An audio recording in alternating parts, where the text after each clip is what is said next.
Hi there, Z here, and I'm back. I'm back, ladies and gentlemen, after my week-long battle with a sickness that made me want to mix a little bit of bleach with my next whiskey coke. I am finally back. I beat it, and you know what? I've never felt healthier in my entire life.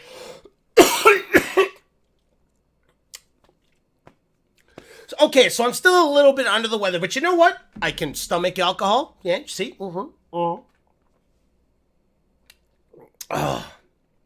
So that's a positive, and my bodily waste is no longer a liquid, it's back to a solid. So I think I'm healthy enough to do another video, and boy, am I excited to do another video. I'm excited to do another video. Let me explain why. Because we're diving right back into the mind of a middle-aged man with another Bad Ben movie. Ooh, boy, I'm excited about that. Now, I know I've gotten a lot of new subscribers, and I know these videos have not really been the most popular thing, but for those of you who don't know what this is, I'm just going to give you a little bit of a recap. This is Nigel Bach. He has made a bunch of these type of movies, which they're Bad Ben movies. The first one apparently did well enough. Well enough, I say that because they're so bad they're good movies, which is why I'm suggesting everybody to watch them, but he made one of them, it did well enough, and so he's made like 3 more sequels and is working on his 4th one, and just, they're so great. They're so great because he uses the same videos, the same cast, typically, which is just himself, the same location. He's just really trying to squeeze as much as he can out of these videos, which, not throwing shade, because I'm doing the same thing with his videos, and I'm not a hypocrite, okay? Throwing that out there. But I think it's time that we jump into another one because I can't hold it anymore. I want to watch all of these in one sitting, but you know what? I gotta put them in the back burner in case I run out of things to make videos about. You know what I'm saying? So I would love for you guys to join me while I review the next Bad Ben movie, Bad Ben 3: Mandela Effect. Time one of us touches the sign of this. Now, what is the Mandela effect, some of you may ask? Is it that warm feeling you get when the ghost of Nelson Mandela whispers sweet civil rights into your ear? Yeah, nice idea, but no, it's not that. The Mandela effect is a theory stating that multiple different people misremember the same exact major event, like how Nelson Mandela supposedly died in the 80s, even though Google itself said that he died in 2013. And hey, when has Google ever steered you wrong? I personally call it a theory because it's all bullshit, and if one more person fucking tells me that's Berenstain Bears, I'm going to choke a possum. It's Berenstain Bears. It's Berenstain Bears. It's Berenstain Bears, and the Monopoly guy had a monocle, and Shazam was a real movie. And anyone who tells me that I'm wrong is part of the dimension merging, and I won't listen to some reptilian dimension jumpers. Anywho, what does this have to do with the movie? Pretty much nothing. It's a little bit of it, and a little bit has to do with dimensions. Kinda, maybe. I just wanted to use my platform to set the record straight. But, on to the video. So, how does this one line up with the other Bad Bens I've watched? Not as good as 1, but way better than 2. Simply for the fact that we got Tom Riley back. But wait, how do we have him back when we saw him die at the first Bad Ben? Well, this one kind of goes off the sort of split dimension trope. Like, it starts off with him driving to the same location for the same reason with very similar dialogue, but oh, what's this? It's not raining like it was in the first movie. Ooh, intriguing, right? Well, when I saw this, I was actually a bit worried. I was thinking, oh no, Nigel. Oh no, he's run out of ideas and he's just trying to capture the magic of the first one. This is gonna be awful. And boy, I am so glad I was wrong.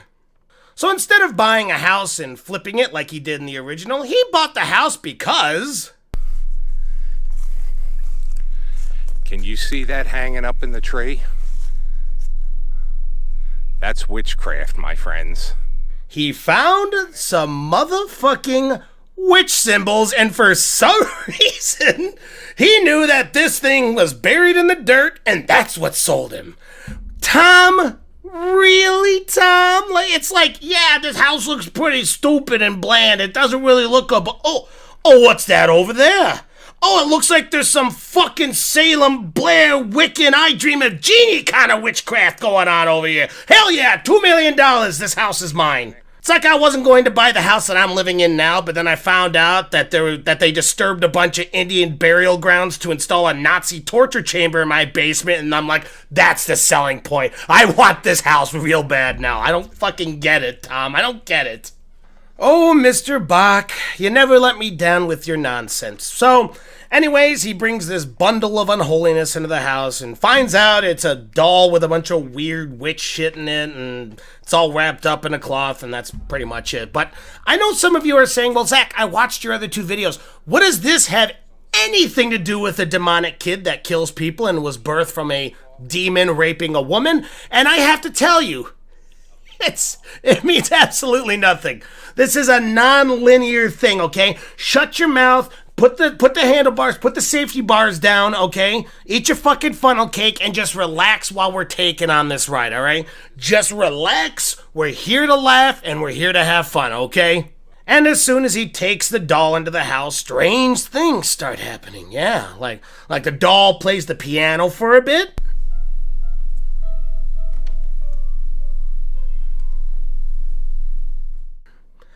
It teleports around the house a little bit. I should disconnect. Where the You saw that doll was right there. And it smokes pot and veges out on the chair like the lazy bitch that it is. So like any reasonable man would do, Tom sees this and thinks, you know, things are getting a little bit too creepy for me. I'm fucking out of here. Of course he wouldn't do it. It wouldn't be a bad Ben movie if he left at the first sign of trouble. No, he buys a tracker and a camera and attaches it to the doll, which, giving credit where credit is due, leads to a kind of a neat thing where it shows the kind of angle of the doll running around the house and grabbing a knife and going over to try to stab Tom. Gets fucking shut out when the door just shuts in her face, and I don't know why this is so funny. Like, you could just see the doll like, I got a knife, I'm gonna go get him.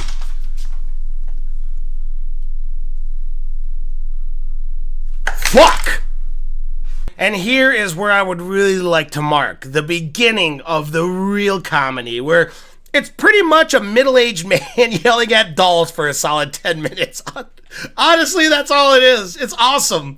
He gets up, he's like, oh, why the fuck is there a knife here? And why is the doll sitting there? I didn't leave the doll there. And then he goes and he's like, I'm gonna go watch the video. Brings the video out, he watches it, and it confronts the small doll, treating it like a disapproving father before hauling off on her, which... Honestly, when the realism of all this situation just hits me, I could not help myself, and I just had a meltdown.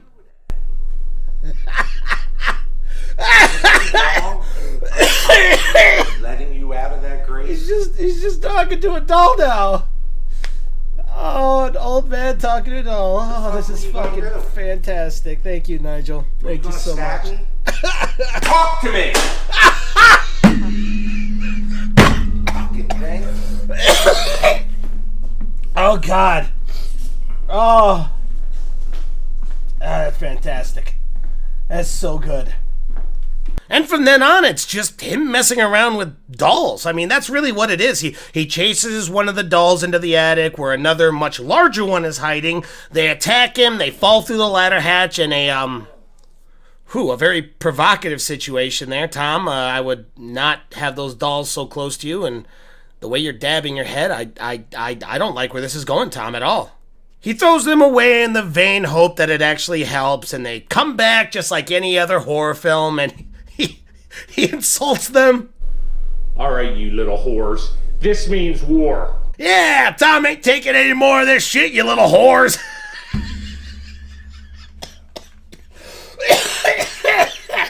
Oh, dear God. And then he takes the larger one and, oh, God, chains her to the basement. Okay, Nigel, I'm going to tell you, as a man looking at this from the outside, it looks really weird. Your main protagonist is chaining up a child-sized doll in his basement. There's no way he's going to talk his way out of this. Let's say he forgets that it's down there, and he's inviting some people over to the house and they're looking around, and then he goes downstairs and he's like, oh God, that looks really bad, dude. But guess what? That doll's haunted. I needed to chain it up. I'm not a pervert. No, don't call the cops. Why are you calling the cops?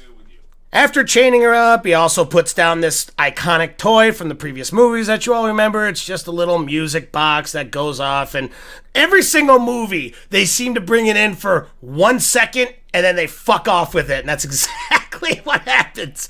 He's like, I'm gonna put this down here for you guys. Actually, I'm not gonna do that. But after he takes it away, he starts to leave the basement. Oh, yeah! Yeah, bring him down, just like the first movie. Come on, take him down. Let go, Tom. Let go. This is a tradition now. Yeah! See you later, Tom, you piece of shit.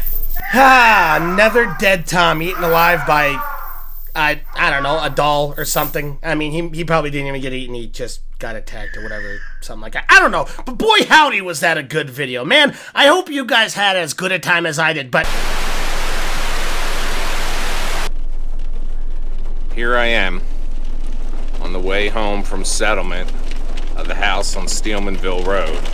what? What type of witchcraft is this?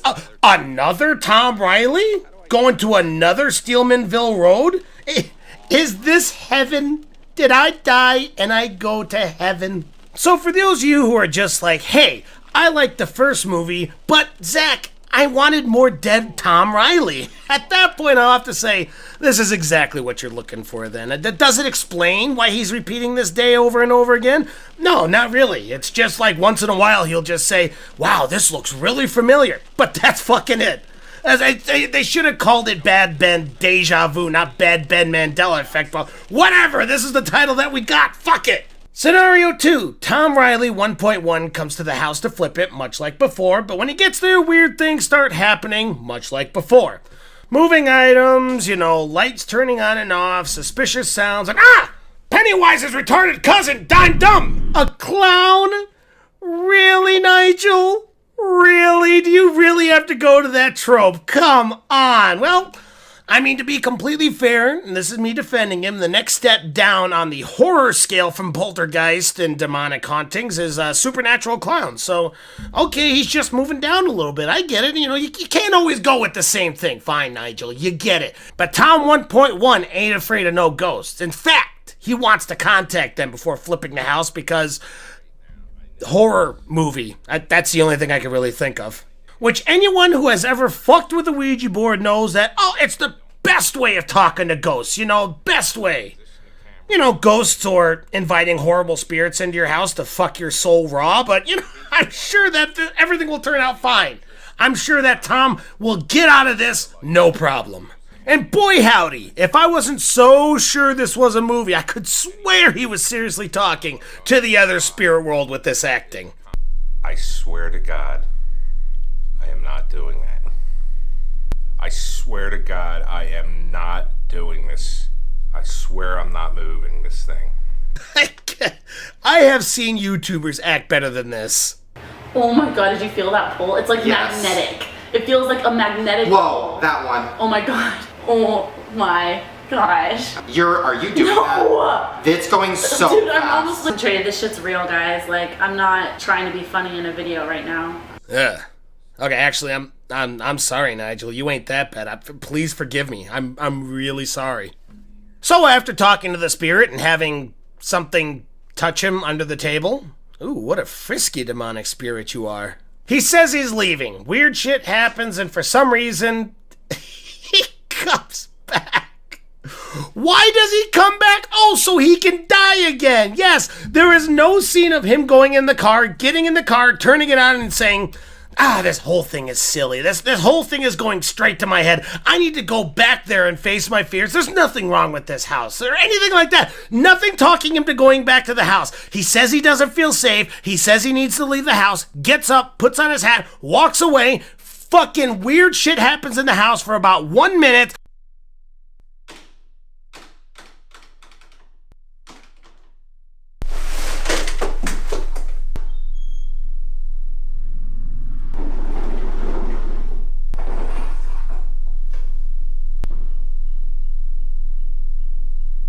And then he comes back. I don't get it, Nigel. What happened? But when he does come back, he hears shaking chains and screeching from the basement. So he decides to go down there and figure out what it is. Look here, I can hear cats mating. If I hear cats mating when I'm outside of my house, guess what? I'm not leaving the fucking house for about 3 days, okay? I don't know why somebody thinks, oh, there's weird noises happening in my basement. Might as well go down and check it. No, you fucking throw a gas can down there and you throw a match right afterwards, and guess what? You call your insurance agency and say, guess what? My furnace exploded. Oh no, what happened? Oh shoot. Can I get $30,000 now? So, big surprise, he goes in the basement and he dies. Awesome. Just amazing. I love it. Now we got 2 dead Johns in the movie. Can we get another one? Oh, hell yeah. Here we go. Tom 1.2. You know the deal. He drives the car to the house, records talking about the house, how he got it, explains how he's going to flip it, gets inside the house, weird shit happens, and he goes to sleep. Now, I'm going to let you guys determine how Tom is going to die this time. Go ahead. Go ahead. Just take 5 seconds to yourself.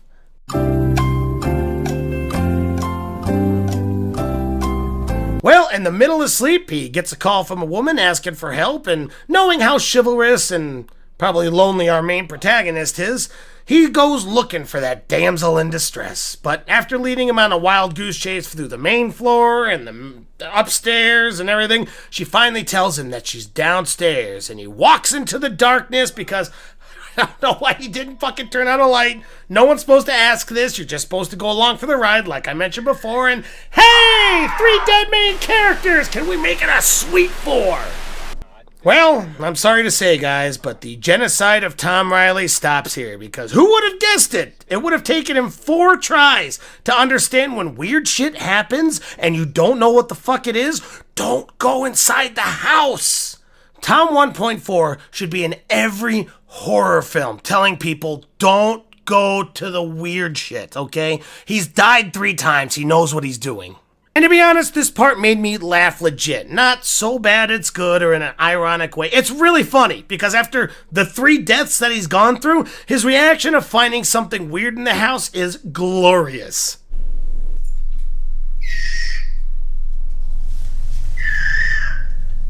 Yeah, fuck this. Good on you, Tom with the red shirt. Run. Run and make more films for me to enjoy, please.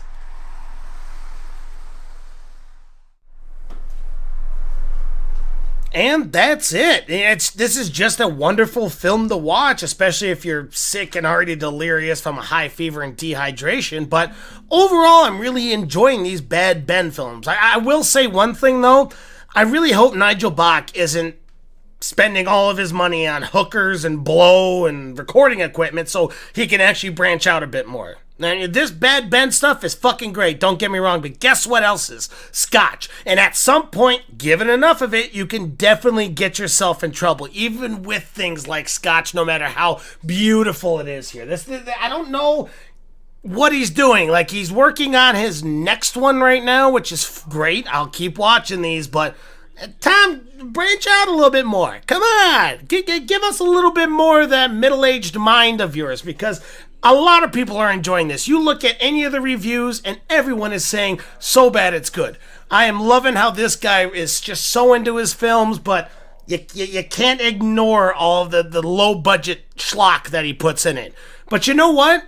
It's not something that he's putting together because he wants to get money. You could tell he's liking what he's doing, and you know what? It shows through.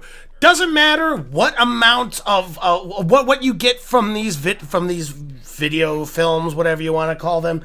They're entertaining, and overall, that's what you want.